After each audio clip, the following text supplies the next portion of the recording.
welcome to the Activated Storyteller's 65th podcast, November 22nd, 2007. This week's story is The Crowded Hut, a Yiddish story.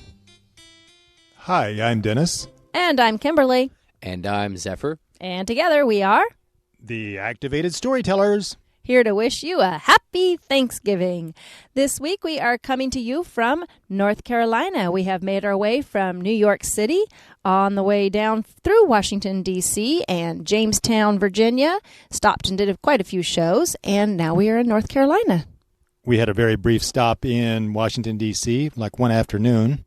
And we didn't get to do much because I was out busking. For those of you who aren't familiar with the term, busking is another word for street performing.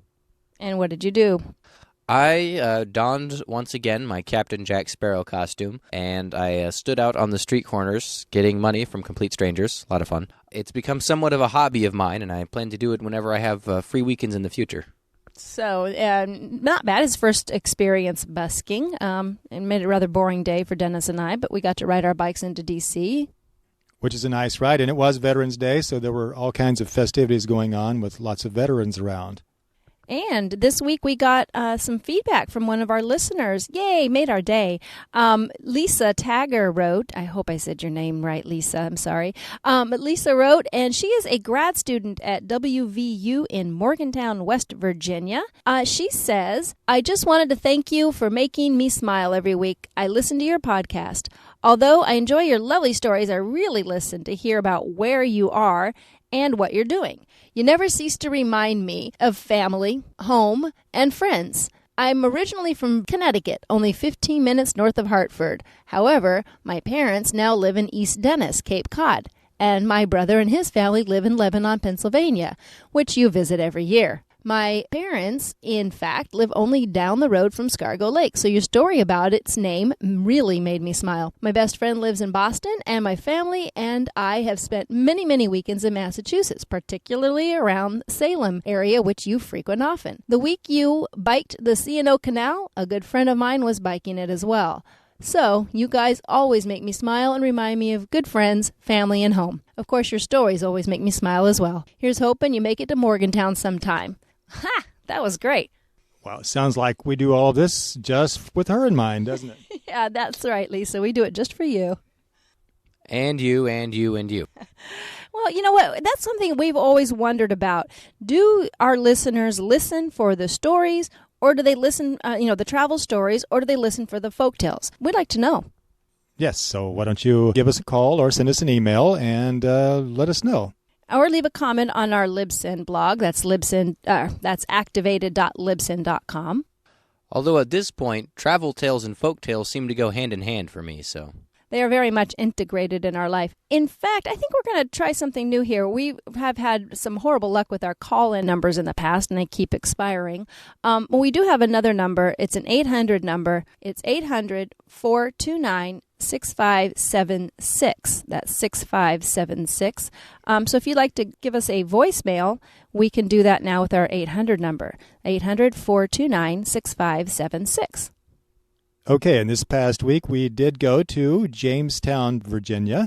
Jamestown and Yorktown are part of the same complex. Yorktown is a Revolutionary-era village. Jamestown was the site of the first colony in America. It's celebrating its 400th birthday this year. Very interesting place. It's very hands-on, living history. They have a museum, an indoor museum, which was nice because it was very rainy the day that we decided to go. They've been in a drought, and now the day we go there, it decides to rain all day. But so the indoor museum, lots and lots of school kids take advantage of Jamestown and the exhibits. In the outdoors area, there is a Native American village, the fort, and there are some ships that you can go on. Yes, these are all recreations, very authentic recreations. It always amazes me. We've been on ships like this before. We went on the Mayflower at Plymouth Plantation, and it just always astounds me of how small these vessels are. You think ship, you think big. They're rather tiny, tight quarters, and everybody's sharing bunks. You take turns sleeping, and nobody could go up on deck when they were sailing because you'd be in the way. Only the sailors could be on the deck, so no fresh air. And the sailors had not exactly the glory life either, because they got to work for 4 hours and then sleep for 4 hours. They were really probably in the worst of it, but at least they got to go up on deck. And as we said before, we've seen many, many ships like this one. We've seen some rather large ones, but this one, I think, these ones were, I think, the smallest ones we've seen in at least a very long time, if not ever. And some of the guides there made some interesting comments about how Hollywood gets it wrong when they show people aboard ship. One very notable difference between the Hollywood movies and the real ships that the settlers came over on is there's no steering wheel. Yeah, they actually use sort of a device that's sort of like a pole, and then the pole goes down through the floor to control which way the ship goes. There was no steering wheel, nothing of the sort. And then every, half hour or so, they would have to mark down the direction and speed they were traveling.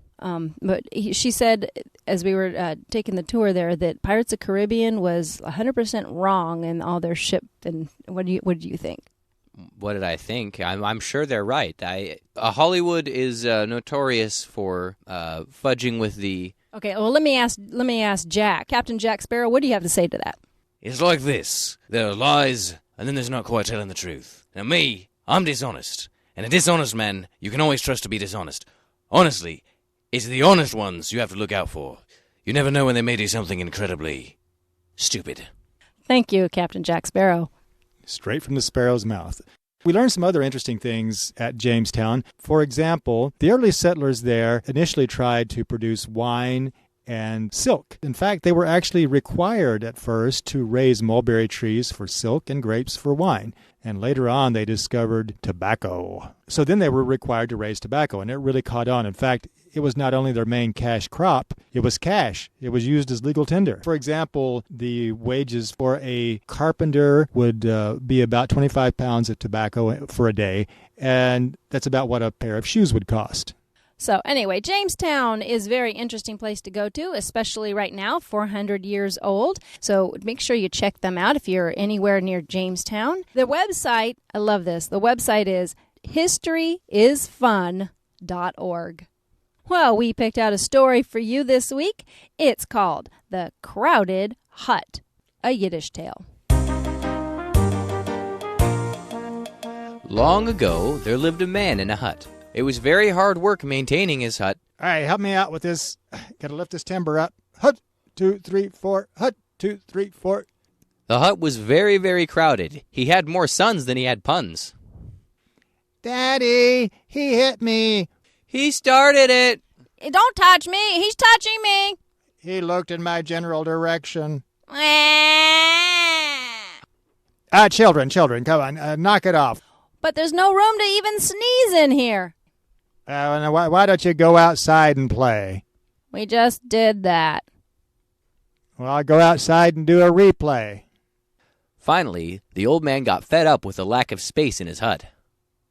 I just want my own space, you know. In fact, I'd take anybody's space, but there's none to spare. I know. I'll go ask the wise old woman who lives at the edge of the woods. Maybe she can tell me what to do. So, the old man got out of his hut, put on his coat, and walked 12 feet to the edge of the woods, where the wise woman lived. Boy, the whole neighborhood's crowded.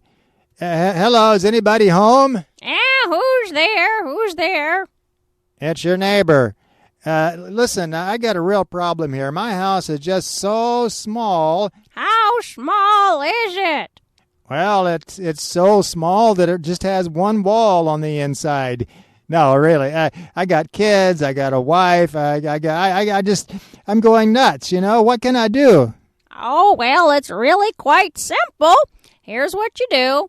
I want you to go out to the barn and bring the chickens into the house.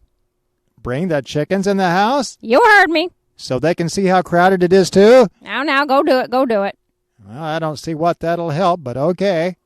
So, the old man walked another 2 feet to the barn. Then he got 7 chickens. Cluck, cluck, cluck. Dad, why are the chickens in the house? Well, they crossed the road, and here they are. I think I just sat on an egg. I hope it's not my nest egg. Oh, this is terrible. It's more crowded than ever. Dad, breakfast tastes like chicken. I got to see that old woman and tell her this ain't working out. So, once again, he walked out to the old woman's hut. Yoo-hoo, anybody there? Yes, what can I do for you? Well, I brought the chickens into the house like you said, and it really fouled things up. Oh, I see. Oh, okay, now here's what you do. I want you to bring the cows into the house. The cows? You heard me. I heard you, I just don't believe it. Well, okay, they say you're very wise. I don't know who they are, but they must know what they're talking about. The old man went back to the barn, and he brought the cows inside the house. And pretty soon, they had so many chickens and cows that they didn't even have enough space to eat their chow. Dad, ouch! A cow hit me. All right, I can't stand this. I got to go see her again. So, once again, the old man made the journey out to the woman's hut. Yoo-hoo, anyone there? Yes? Okay, well, you said that bringing the cows in would help, but there was just a lot of bull.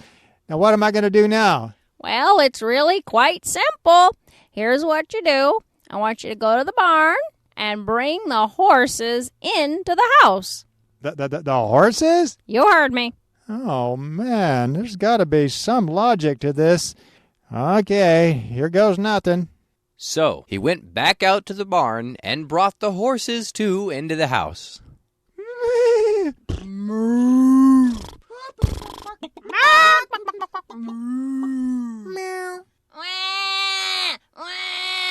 Is that the baby crying, or did somebody bring a cat in, too? I can't even move anymore. Move it. All right, I'll give this lady one more chance. Here I go again. So, once again, the old man went back out to the woman's hut. Yo-ho, anybody there? Yes. Oh, hello there, neighbor. You've really messed things up this time. First, I brought in the chickens, and then I brought in the cows, and now I brought in the horses. I should have just said nay. Oh, now, it's really quite simple. Here's what you do. I want you to go back home and take all the animals out of the house, put them back in the barn. Oh, why didn't I think of that? Okay, well, I'll try that. So, he went back out to his house, and he took the horses and the chickens and the cows, and he put them back in the barn. All right, I'm back home. Oh, my. Hey, Dad, look at all the room we got. Yeah, this house seems so big all of a sudden. What happened? I even have breathing room now. Yeah, we got breathing room, but I don't know that I want to breathe until we do some cleanup. And from that day on, the hut never seemed crowded again. And with that story, we'd like to remind you to be thankful for what you have. If your house is too small, just try bringing in some animals. If your house is too small, try living in an RV and bringing along somebody else. We recently had a guest for a month, as you know, Libby, and this sort of made us think of this story. No offense, Libby. No, none at all. We had no problem living with Libby. It wasn't like living with the cows and the cows and the chickens and the horses at all. No, but I'm not quite sure what to do with myself now that I don't have to fold this table down every night. It's rather strange. But what is funny is that Dennis had found this story, and the same week he found it, we also had an email from one of our listeners and one of our fellow families on the road, and she wrote and asked us. So she pointed this story out to us after Libby left. She knew that Libby was with us, so kind of interesting that she brought that up. Okay, so what do we have coming up? Tofurkey! Tofurkey, that's right. We have tofurkey. We're going to give the turkeys something to be thankful for this Thanksgiving. Yes, we're eating tofurkey this Thanksgiving. We hope you enjoy your Thanksgiving. Let's see. After we leave North Carolina, we are heading south. We will be doing state number 45. We'll be performing in Georgia in early December. For the 45 states, we haven't performed in Georgia yet. Nope, 45 states. We've been in Georgia before, of course, but we have not performed. That'll be the first time for us to perform in Georgia. And after Georgia, we're off to Florida. See you there. Yes, we'll see you at Disney. Oh, boy. See you real soon, huh?